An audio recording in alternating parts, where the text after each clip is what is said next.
biggest ways that people either invalidate their ballot or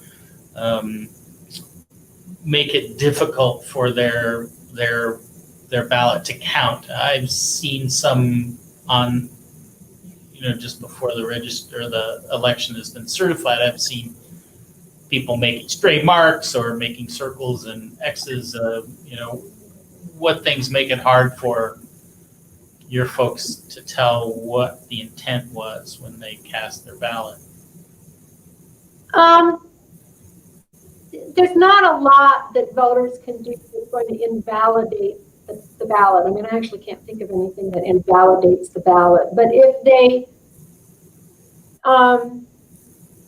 need to change, to make a correction, if they want to, determine that they've marked it and now they want to change their vote, then if the marks aren't clear, that this is crossed out and this is the new vote, that can make it difficult to determine what the voter intent is. There's directions on the ballot that show how to make a correction, and the easiest way is to just draw a line all the way through the oval and the candidate's name or the first line of the measure. We've had voters that have changed their mind a couple of times, and they'll write notes on the ballot, and that's great. If they change their mind and change it back, they'll write on the ballot this one and draw an arrow to which one they want to vote for. I've seen that, yeah.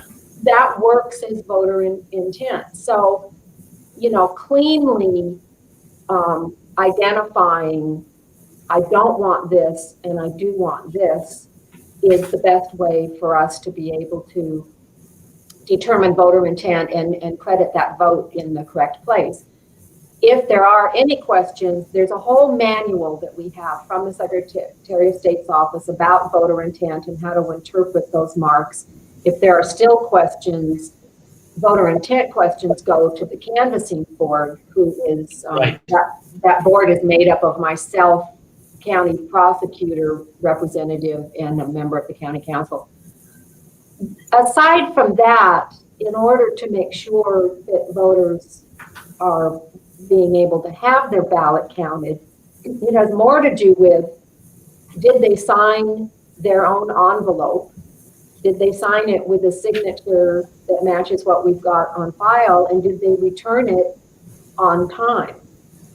One of the single biggest problems that we have are people that drop their ballot in a mailbox on election day after the last pickup time. And I think some voters have the belief that as long as they get it to a USPS drop site on election day, it's going to count.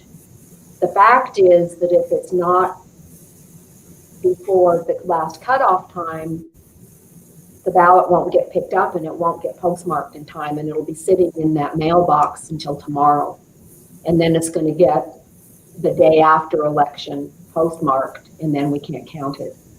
So it's been a challenge in some ways to try and get that word out so that people understand, because we really encourage people, if they're waiting to deliver their ballot on Monday or Tuesday, to use one of the official drop boxes, because those, as long as the ballot is received up until 8 p.m. on election night, those ballots are going to count.